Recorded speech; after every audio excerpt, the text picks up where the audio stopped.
కిషన్ రెడ్డి గారికి కూడా ఒక లేఖ రాస్తా ఉన్నా. కిషన్ రెడ్డి గారు, మీరే కేంద్ర బొగ్గు గనుల శాఖ మంత్రి. సింగరేణిలో 49% కేంద్ర ప్రభుత్వానికి వాటా ఉంది. సింగరేణిలో జరిగిన అవినీతి కుంభకోణాల గురించి నిన్న మీడియా సాక్షిగా బయటపెట్టినా. ఈ రోజు నీకు కూడా లెటర్ రాస్తా ఉన్నా.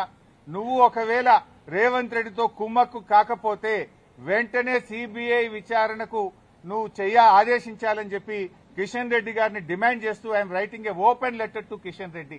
కిషన్ రెడ్డి గారు, నేను అన్ని ఆధారాలు ఇవ్వడానికి సిద్ధంగా ఉన్నా. రేవంత్ రెడ్డి బావుమరిదే ఈ యొక్క కుంభకోణాన్ని ఎట్లా నడిపాడు, ఎట్లా ఈ టెండర్లన్నీ రింగు చేశాడు, మరి కోల్ ఇండియాలో గాని అదేవిధంగా వెస్టర్న్ కోల్ ఫీల్డ్స్ లో గాని గతంలో సింగరేణిలో గాని ఎప్పుడైనా -10 నుంచి -20 టెండర్లు పోతుండే.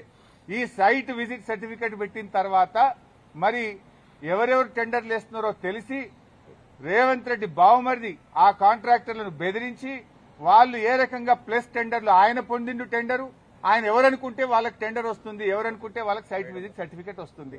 9E బ్లాక్ ఒక్కటే రద్దు చేయడం కాదు, ఈ టెండర్లు రద్దు చేయాలి. దీని మీద సిబిఐ విచారణ జరపాలని నేను నిన్న డిమాండ్ చేసిన.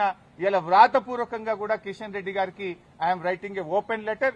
దీని మీద వెంటనే బీజేపీ స్పందించాలని, నిజానిజాలు బయటకు తీయాలని, ఈ దొంగల్ని అరెస్ట్ చేయాలని, ఈ అవినీతి సొమ్మును కక్కించాలని, ఈ రాష్ట్రానికి సింగరేణి కార్మికులకు జరుగుతున్న నష్టాన్ని మరి బయటకు తీయాలని చెప్పి మేము డిమాండ్ చేస్తా ఉన్నాం.